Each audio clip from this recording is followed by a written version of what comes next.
අඩඩු. කොයිද බං යන්නේ? එල්ඩින් අයියා මාර වැඩේනේ. මොකද්ද? කසිප්පු මුදලාලි තද වෙලා. තද වෙලා? එල්ඩින් අයියා ඇඩ්වාන්ස් අරන් කසිප්පු ට්‍රාන්ස්පෝර්ට් කරේ නැහැ කියලා. මැනික් කටුව. පස්සේ මං ඉල්ලුවා. මට කිව්වා උඹ කනපලා ගන්න නැතුව. උඹ කනපලා ගන්න නැතුව මේක ගිහිල්ලා බාර දීපන් කියලා. දැන් මොකද කරන්නේ? මොනවා කරන්නද? පොලිසිය එන්න කලින් මේක ගිහිල්ලා බාර දෙමු. බාර දෙමියා. උඹට ඩබල් දාලා පුරුදුද? බලමු බලමු. පෙරේසෙමින් වමට අල්ලපන්. බොහෝ කාලෙක ඉඳලා උඹෙන් යම කාන මං හිතන් හිටියා. උඹට ඩබල් දාලා පුරුදුද බං? වලවල්. හරි. මේ මහජරාල ඇඩපන්. මට වෙලාවකට නෝ පොලිසියට අල්ලලා දෙන්න. මේ මොන කැත වැඩද බං? මේ එල්ඩින් අයියේ පිස්සු නටන්න එපා. ඔන්න මට නම් බෑ කූඩු ගානේ ලගි.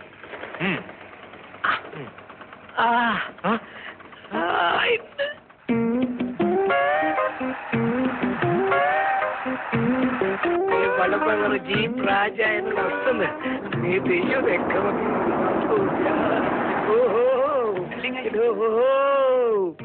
මේ බුදු සර් එන්න බුදු සර් සුභාරංචි ගෙනාව සුභාරංචි එන්නකෝ මොකද කලබලේ? කසිප්පු කොහෙද?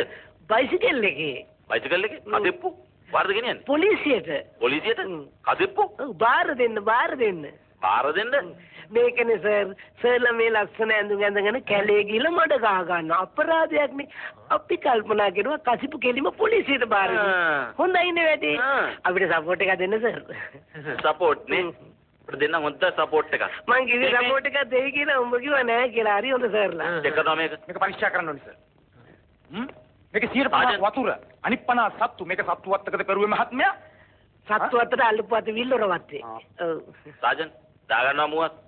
එනවා මෑට. මේකේ ලයිසන් ඉන්ෂුරන්ස් කොහෙද දන්නේ? ගෙදරනේ.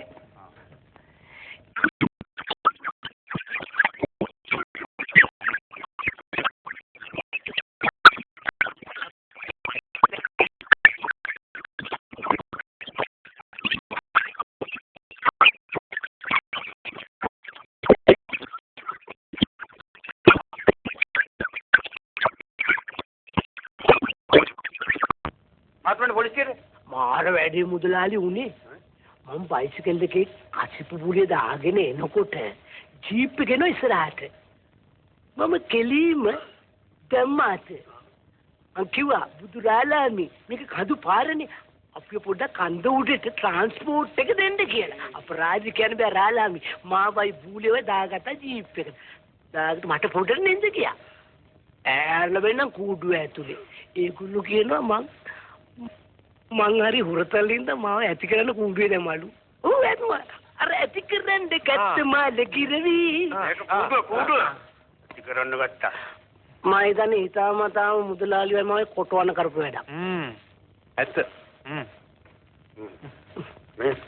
මෙන්න මේ පත්තරේ තියෙන ඇඩ්‍රස් එකට එන ගමන් ඉතුරු බෝලි දෙක දාගෙන එනවා. හරි වැඩේ නියමට දෙන්නම්. මම බේර ගන්නවනේ. බේර ගන්න. බේර ගන්න. ආ